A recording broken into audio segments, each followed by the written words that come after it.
Look at this. Forbidden door is open. Bart Keeler crashes through the forbidden door on a Friday.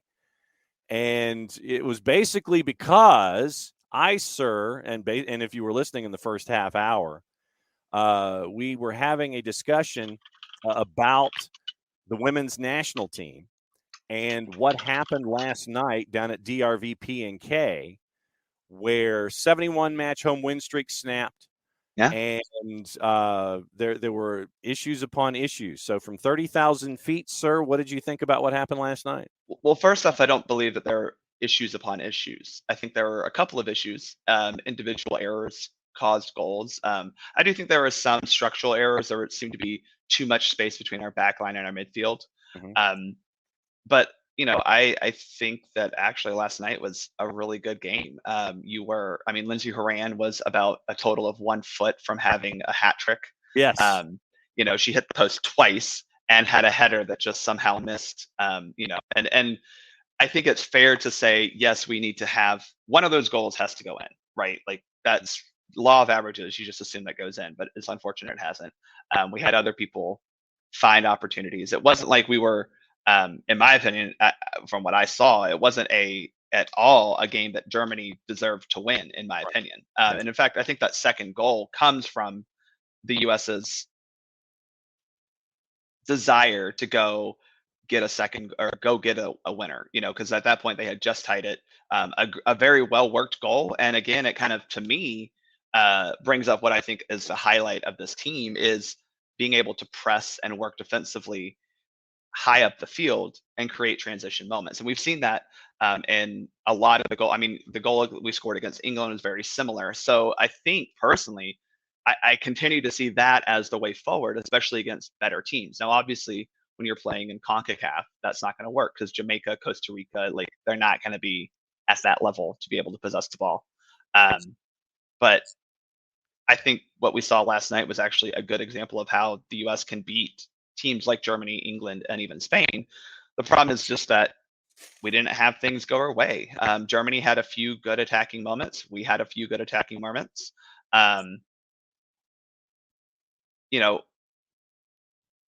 Jason, I know you just absolutely despise Vlatko, so that's fine. But you're going to have to tell me how last night was an example of Vlatko out when we created opportunities, we created goal-scoring chances, we very much played well throughout the match.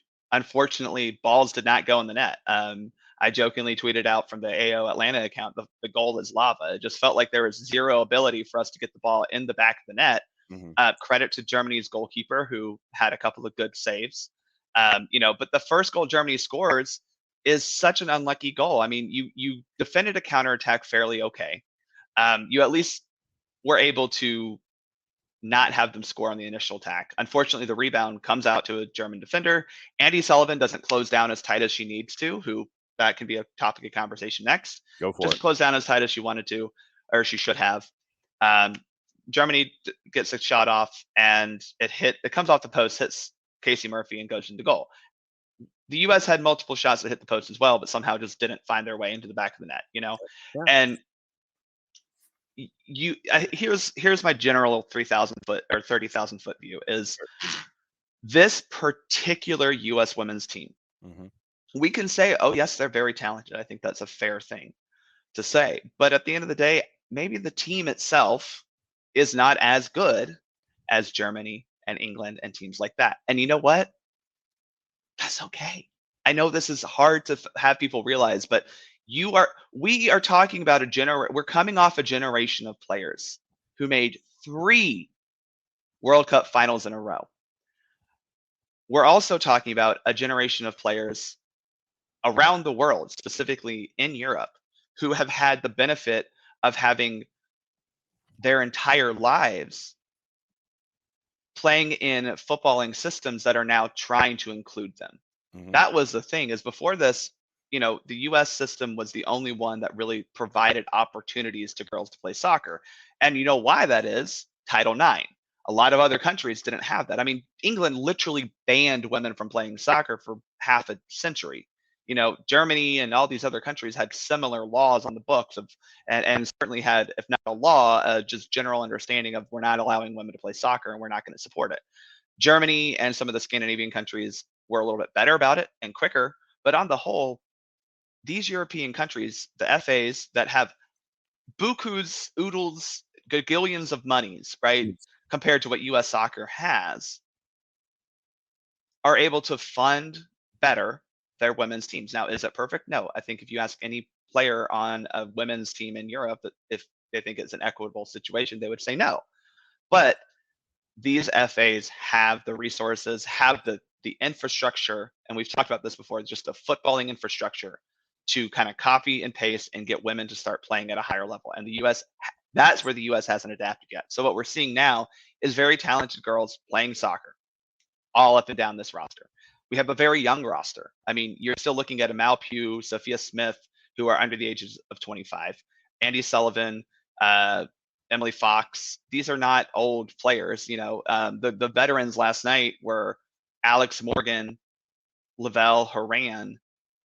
Those were your veterans, which they're great veterans, but you had three. You're looking at a back line that's never been a part of a major international tournament, any of them, except for Alana Cook, who made it to the Olympics last summer. But all the rest of them, brand new. Gurma, who is under the age of 23.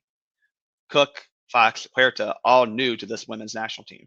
So part of that is because of the injuries that we've had, right? Tierna Davidson, Abby Dalkemper, even to an extent Becky Sauerbrunn, who had an injury earlier this year, are not being able to be featured as much. You still have Kelly O'Hara, Emily Sonnet, who are out due to injury. Crystal Dunn, who was out because of pregnancy and is coming back and is in no way, shape, or form back to the level she needs to be playing international soccer. Sorry, people. That's just the facts. She's not there yet. You have a midfield trio that should be better that aren't, and that's where I think the Vlatko criticisms can very much lie, is why do we keep running out the same midfield when it hasn't produced the goals we need? But you look at last night and you go, well, they weren't not producing. And you had a front three of Alex Morgan, Sophia Smith, Mal Pugh, two of those very, very young. You don't have a Kristen Press. You don't have a Lynn Williams. Girls who were ready, especially a Lynn Williams, this was supposed to be a cycle she was really going to take off, right? So you're not even playing your best U.S. team, right? You can talk about a mid-Germany team. One, they're not mid. They finished second at the Euros. They're pretty darn good.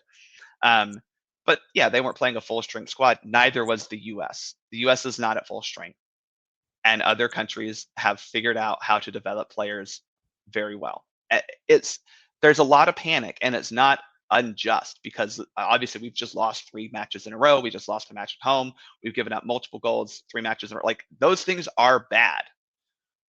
But I think you're looking too much at what's happening here and not looking at the whole big picture and understanding that some of these things are not a Vlatko issue.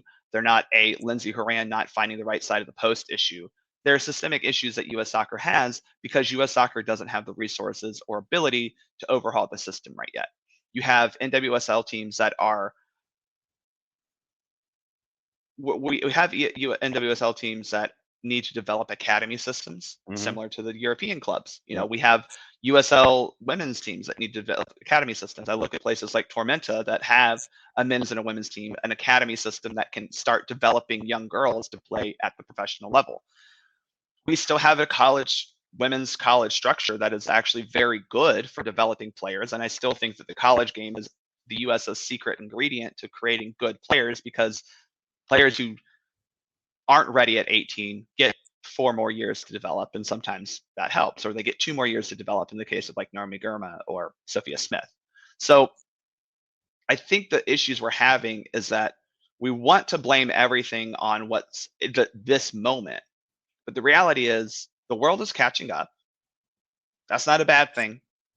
And U.S. soccer doesn't have the resources, or it really just doesn't have the resources to overhaul the system to match what the rest of the world can do right now.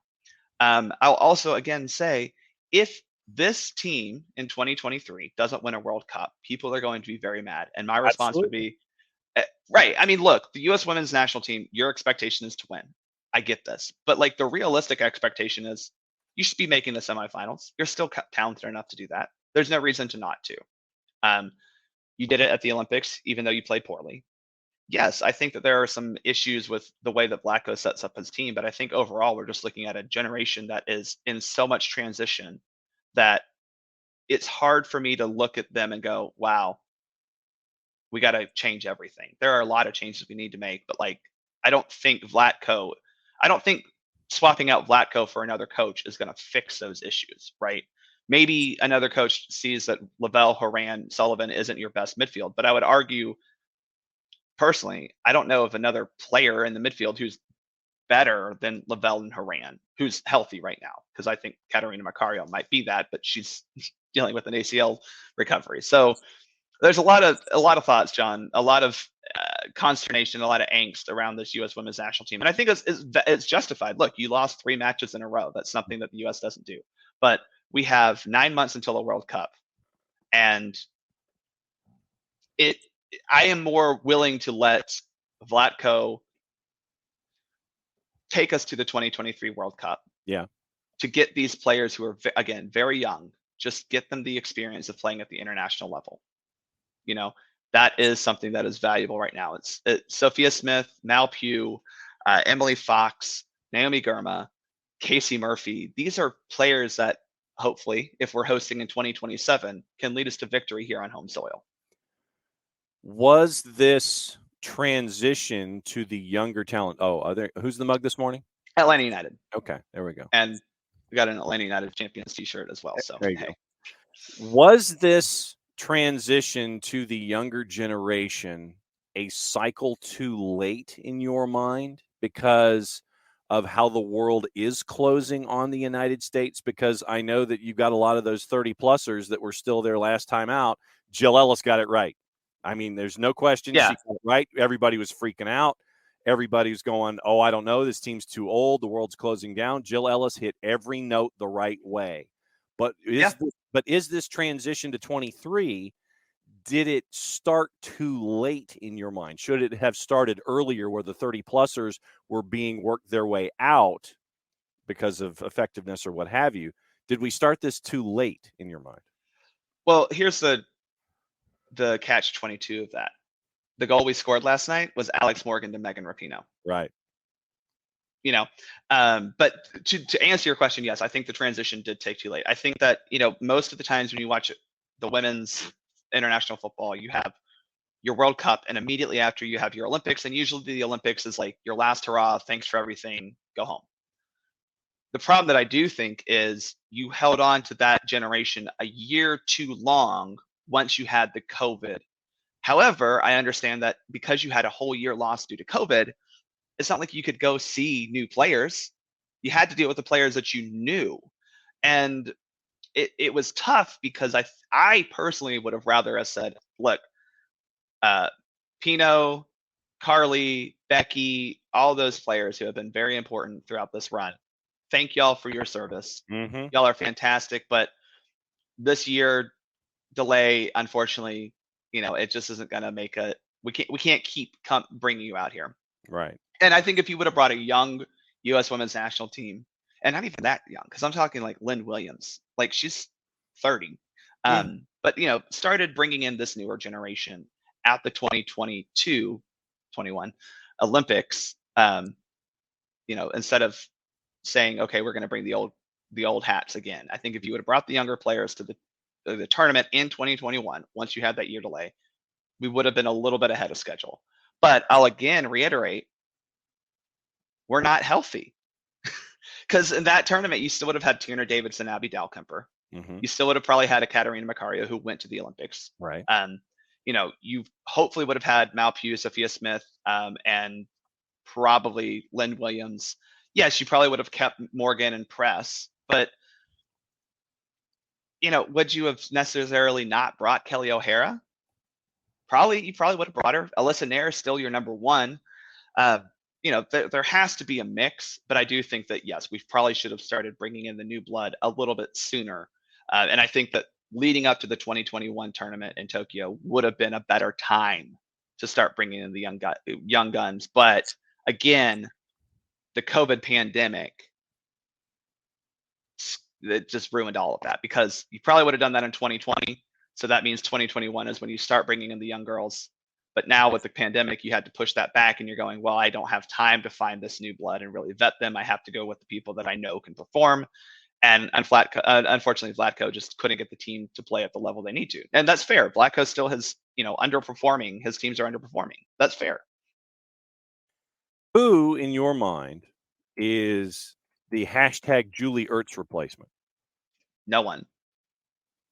Then what do you do when it comes to having someone like that? Who would be an individual that could be Julie Ertz-ish that could be a part of everything going forward? I don't think it's a one person. I really don't. I think you do need to. I think the biggest switch that Vlatko needs to make is a dual pivot back there. So you could have Sullivan, but have someone like Coffey or Howell, maybe. Or you put Lindsey Horan at that second defensive midfield position and tell her to just hold, right? She can do the box to box stuff if she wants, but like her main job, you need to tell her is like, your job is to stay back, win balls when you can, get the ball and turn upfield. That's her job, right? Sullivan can do more of the defensive work. Horan needs to do more of the ball progression work. And that's not taking away from what Horan's good at. She's very good at finding a pass, and she's allowed to get forward when that opportunity presents itself. But I think it's just about a structural issue of, instead of having two attacking midfielders, you have two defensive midfielders or two holding midfielders. That would help solve the Julie Ertz problem, because no one can do what Julie Ertz can do. No one. She's the best defensive midfielder to play the game, and maybe one of the best, like, period, men's or women's. But she's certainly the best to play for the U.S. women's national team in that position. So then my next question for you is Vlatko. Yeah. Is he / should he be done regardless of result in Australia, New Zealand? Oh yeah, I think that's a valid. Like, I'm always team. You don't get more than one cycle as a national team coach. That's my like. I'm getting concerned that Berhalter is talking about bringing guys in for January camp. I'm like, bro, what makes you think you're going to be around? Because I don't want. I got broed by a kid on the when I was refereeing a couple weeks ago, and I called him bro back, and he learned. But no, I think Vlatko needs to be done after 2023. I think that's because, one, there are women who could probably coach this team very well. Who? I think right now you're looking at Casey Stoney as probably the best option in that position. Obviously, everyone wants Laura Harvey. I'm not like super convinced she's the answer, but she does probably make her way to the national team coach soon. So those are two that I think are the big names that would make sense. Look, let's be real honest. This is the question of money, but could you go get Serena Veigman? Because after 2023, who knows if I think England would be is the favorite going in right now. I think that's a pretty spot on bet. If you wanted to bet to look smart, England's probably your favorites for 2023. Yeah. Those are names that I would put out there. But again, I don't know if you could get Veigman, and there's no proof that Casey Stoney or Laura Harvey are going to work at the national team level. To be quite frank, neither of them have, Laura Harvey's done good in NWSL. Casey's done well in NWSL now, and she had some success at Manchester City, but it's not, I don't think that either of them are like, oh, it has to be, because Vlatko also had success. Yeah. Like, that's the thing, is Vlatko is very successful in NWSL, and he's not able to translate that to the national team level. I think I don't know the exact reasons, but clearly there's some discrepancies there. But I think he has to be done. Hopefully you find someone coming up that can fill those shoes a little bit better. But I don't think the answer is fire Vlatko now. That said, if you lose to Germany on Sunday, actually, I'll say this: if you don't beat Germany Sunday, I think you're far enough out from a World Cup to make a change, personally. But how wise is that? Well, considering you have January, friendlies. You'll probably have Shibboleth's Cup in that February window. You'll have April window, and then you'll have a couple friendlies leading up to the World Cup. Mm-hmm. I think if you think that this team is not going to win a World Cup under Vlatko, and your goal is to win the World Cup, then you have to make a change. Yeah. Right. If you don't think Vlatko can get you to the semifinals, I think is probably my metric. You got to make a change, because if you keep Vlatko just for the sake of continuity, when you'll have, let's see, December, 8 to 9 months. Right. I don't think that's an inadequate amount of time for a coach to evaluate the player pool and communicate their strategy. Right. I mean, Vlatko's had plenty of time to do this and clearly hasn't been able to get the results he needs against good teams,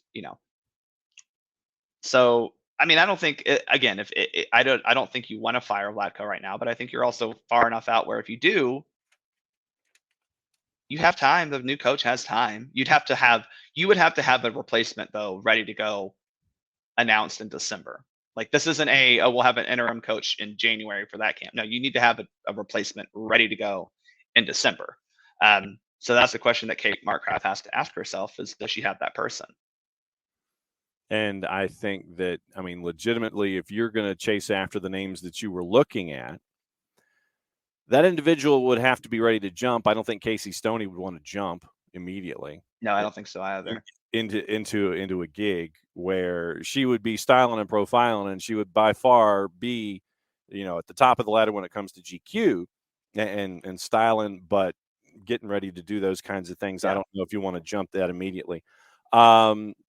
What else stuck out in your mind after last night? Were there any other issues that you had or any other observations that you had in your hip pocket after last night? Yeah, I think my biggest thing is that Alana Cook has had several moments in these big games, at least one, sometimes two moments in these big games that she, for whatever reason, doesn't win her individual battle. And that is not good enough. You're a center back on the U.S. women's national team. Your job is to win those 1v1s. Last night, she got beat on that second goal badly. Not only did she get out-muscled, she got outpaced, she got outworked. There were issues why did that pass be able to get made? Like, we can talk about that, but but at the end of the day, you have to win that individual battle, and you are in a position to win it. She did it. She kind of had a bad moment against England. It was a little bit more unlucky than anything, but she goes to make a tackle for the ball and it doesn't work. And she wasn't great against Spain. That would be my concern. Naomi Girma, who's younger and has less time at the professional and international level, looks much more calm, cool, and collected, which good for her. I mean, she captains San Diego on occasion. She's going to be good. But yeah, Alana Cook is the one that I'm like, oof, we're missing Dahlkemper and Davidson right now, because those injuries are those injuries to women who are World Cup veterans, but also still young enough to be relevant and still good, especially Davidson, who this was supposed to be her cycle to really take over. It's very apparent. And I like Alana Cook I think she can be a good center back, but she's proven to not be ready for the biggest challenges, which is concerning. Okay. Before you go, because I know you have the real world that you have to pay attention to. Yeah, it is a Friday. And make sure that everything, well, even though it is a national holiday, make sure you get everything. Yeah, I'm working today, unfortunately. Happy Veterans Day, but I have to work. Yeah, and so you want a softball to get your opinion on the record before you go? Sure. Okay. Yesterday, and it's part of a larger picture. This is a Qatar-based question / statement / soapbox. Denmark has had a request denied to wear specific training shirts during the World Cup supporting human rights. The shirts would have featured the phrase "Menneskerettigheder for alle," which translates to human rights for all in English. That was my best, trying to do something quickly in Danish, Danish to English quickly. Ultimately, FIFA claimed it denied the team's request because of specific rules. Team director Jakob Jensen confirmed received a message from FIFA that the training shirt we had thought the players should train in has been rejected for technical reasons, and we are sorry about that. Despite FIFA's reasoning for the denial, Jensen also added the team does not feel that the message is political. We are of the opinion that the message human rights for all is universal and is not a political call, but it should be something that all people can support, according to Jensen. Hummel previously announced they would produce World Cup jerseys that featured a subdued logo. Hummel stated that they wanted to make a monochromatic look to help make their logo less visible. Company previously proclaimed we don't wish to be visible during a tournament that has cost thousands of people their lives. And if you haven't seen the E60 on that Jeremy Schaap has pieced together, that is your required viewing for the weekend. Hummel mentioned its goal of bringing people together as its aim for the World Cup as a tournament. Denmark also one of the participating World Cup teams that will wear the One Love armband. Simon Schär will proudly don the armband throughout the competition. We've seen now the Danish have spoken out. I believe the Brits have spoken out on the issue. Greg Berhalter has spoken out on the issue. None of this really comes as a surprise. Well, none of it should come as a surprise that teams and players are not happy with this tournament on the whole, right? I think the human rights part is the starting point of why we're disappointed and upset that this tournament is being hosted in Qatar. But then you look at the player side of things where you're going from playing your club competition, literally people have games this week, to having to play a World Cup within 2 weeks from that. You're talking about playing a World Cup, in a bad part of your season, in a hot environment that is not really conducive to being outside. But you'll be more than happy to do the qualifying matches in the heat of the summer there in those stadia. Right. I get it. Yeah. So I think the players are I can imagine the players are very unhappy to have, they're happy to be able to play in a World Cup. Don't get me wrong. But just the logistical side of this tournament is a nightmare.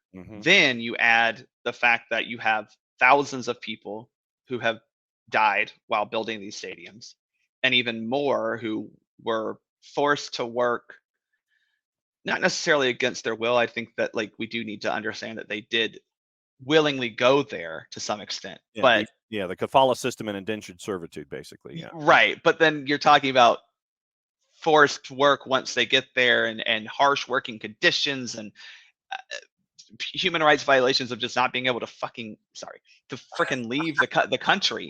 It's Friday. I know. Those little, all those little things add up to the generic. The country doesn't allow you to bring in a pride flag, which FIFA, by the way, also thinks is political, which is another issue of it. So we had this issue 2 summers ago with Hungary. Yeah. FIFA needs to understand the role they play, because right now we're going through Russia was sports washing already. This is worse. Yeah. Because FIFA is basically saying, oh, you have to accept these things that put you in positions where you're not able to be the human you are just to play soccer or just to enter a country. And you chose this country on the most nefarious and immoral of reasons. It's not like, it would be one thing if FIFA had said, look, we're giving this to Qatar because we definitely want to, we want to go to a new part of the world, which is I'm not arguing that. I think that is a necessary thing that FIFA should do, right? But you have at no point stood up to the Qatari government and said, hey, this isn't cool. You need to allow this. They've just bent over backwards for Qatar, made every single concession for them, for a country that clearly doesn't respect half of the fan base that's going to come to its nation to watch this event, and probably even more when you consider all the other types of people who they don't believe should be able to exist at the basic level. And this tournament it sucks because we all want to be excited for a World Cup. It really sucks, but we're not even able to get the run up to the World Cup excitement because we have 2 weeks of I was watching Arsenal play Sunday. Yeah. You know, and you're going to watch it this weekend too. Right. You know, like it's hard because it's like, okay, like I forgot that we even had a match yesterday, Wednesday, whatever, EFL Cup. And I was like, oh, we lost. Oh, okay. Because it's like, oh crap, I'm trying to think of what's World Cup, but also we're still playing soccer. It's Yes. You know, that's not what the World Cup deserves either. And that's the thing, is you're tarnishing this tournament that so many people around the world love and look forward to, all because you wanted a little bit of money that you would have got in any other country in the world. You know, maybe not personally, you would not have got that money. Yeah. But that's the problem. And you know, the more that we see Sepp Blatter, who, by the way, like, dude, I'm glad your mea culpa is happening 2 weeks before the tournament, but like, stop talking. This is all your fault. Like, yeah. Okay, so before you go, well, let's end on a fun note before you go.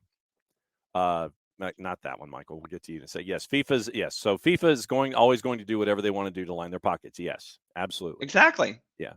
So the fun note before you go, David needs your input. 3 girls I want to outfit in some USWNT shirt/jersey for the World Cup, and I don't want to load up on the standard Pulisic. Recommendations for 13, 9, and 1-year-olds. Martina's Barco, and she doesn't know Fans for United. So wait, you want USWNT players? Yes. Jerseys? Okay.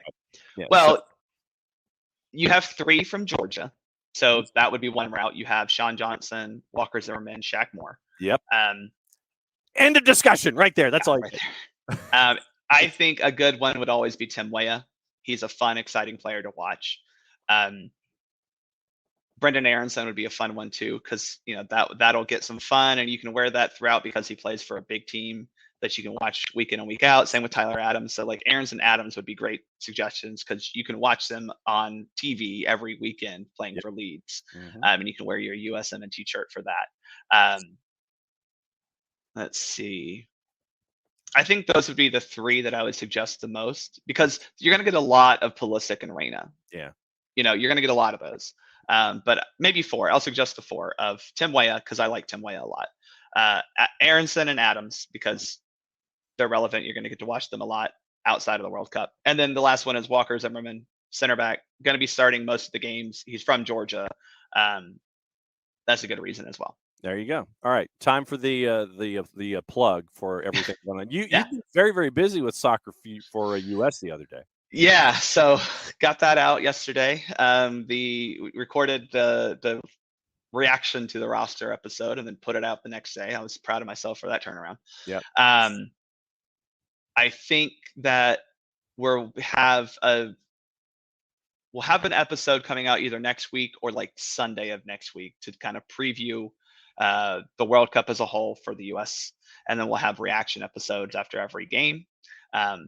So follow the show on Twitter at Soccer for US Pod. And the forbidden door will be open the next month. And John's just going to give me the link to like come in whenever I need. Basically, yes. It's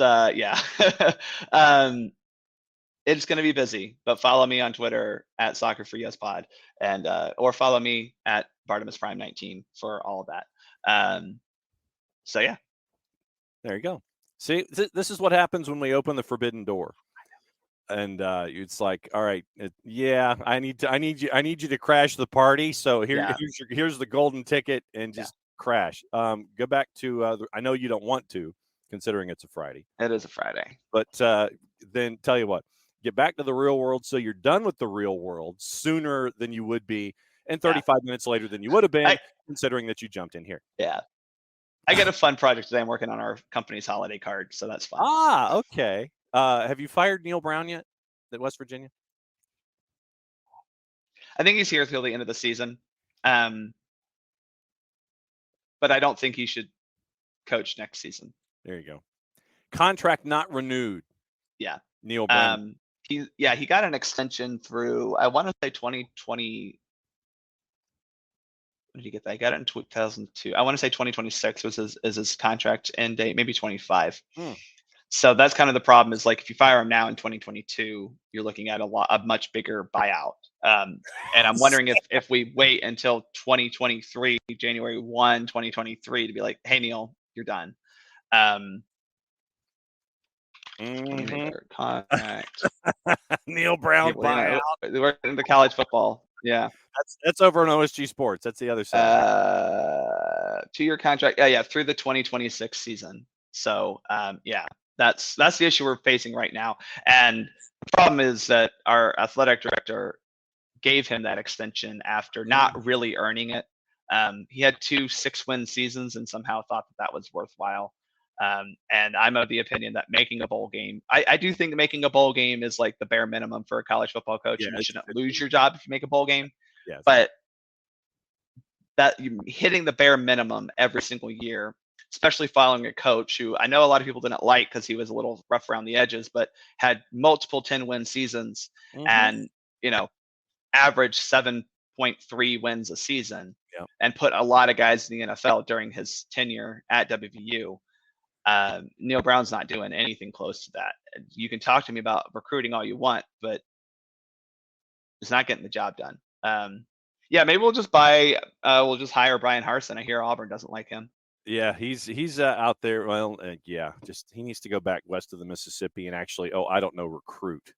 See, you need a coach that actually will physically go out and recruit. Yeah, and that was why Dana got fired, basically, is because I think he and Shane didn't see eye to eye, which fine.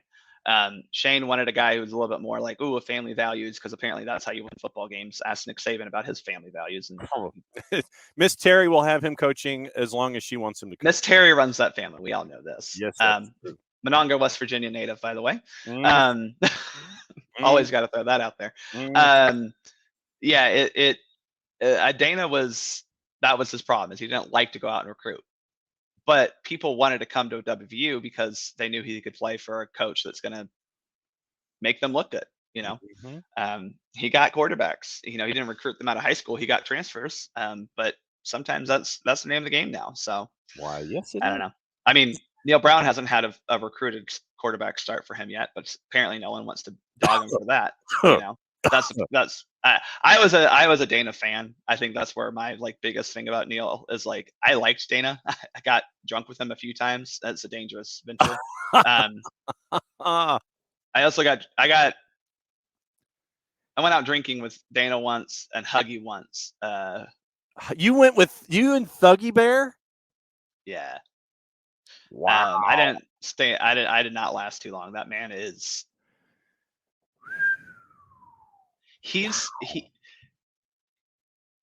Anyway. Wow. I figured Dana would be vodka and Red Bull. Yes. Yeah. Well, he's definitely vodka. I don't think it was Red Bull, but Huggy is vodka too. Huggy's straight vodka. Wow. Dana does vodka Red Bull or vodka drinks, but yeah, Dana's less problematic with his alcohol than Huggy. Wow. Huggy just sits there and drinks. Dana will, at least talk to people. I figured Dana will be quite boisterous. That he'll be the life of the party. And Dana's fun. Dana's fun. And Huggy's fun too, but in different ways. I bet. I always picture Bob Huggins as the guy that if you ask an intelligent question to him, he will give you an intelligent answer. But if you ask a dumb question to him, he will sit there and basically laugh it off. 100%. That's Huggy. He especially in the real world when he doesn't have to answer those questions. Yeah. It was funny because I used to. So when I was at WVU for grad school, one of my jobs there was to tutor student athletes. I was my grad assistantship through the journalism school. Okay. And so I touched a lot of Huggy's players because a lot of the basketball guys, basically their degrees were either journalism or communications, and that's what I tutored them in. I actually I tutored a lot of kids in a lot of things. I had 4 of his kids in a philosophy class that I tutored them in. That was fun. It was great. Listen, it's fun. We talked about Kant. We talked about Plato. We talked about Aristotle. We talked about Aquinas. It was they didn't get it. I enjoyed it. Immanuel Kant and Morgantown, 2 things that you necessarily think we're going to. Hey, there are absolute truths, and one of those is that Morgantown always wins. So, but no, his kids at that point in time, he was going through that transition. I had him during that year where he had a lot of guys come in that turned out to not be very not be very good kids, Mm-hmm. and he got rid of a lot of them. So the next year he come in and it's like this whole brand new slate of guys. But no, I mean, I like Huggy a lot. He cares a lot about his players, and he cares a lot about the program. And I have very few things to say about Bob Huggins. He can't draw up a play out of a timeout, but he cares a lot about his players. And just is the perpetually crotchety old man. Yeah, it's great. He's fun. So now that we've filibustered, we've done. Yeah. Well, but no, it's like we can talk college football down here. Like I said, that's on the OSG sports side of things. That happens every Sunday afternoon at 2. Yeah, that's when we tape that show. Yeah, get out of here because the Forbidden Door is always open. Bart Keeler, yes. great to see you on a Friday when we didn't originally plan it. Hey, you know what? Enjoy the high school football tonight. Hopefully the rain stops. So I'm indoors, baby. It don't matter. Well, hopefully that stops so that kids can play and have fun. That. But yeah, enjoy that. Y'all have a great one.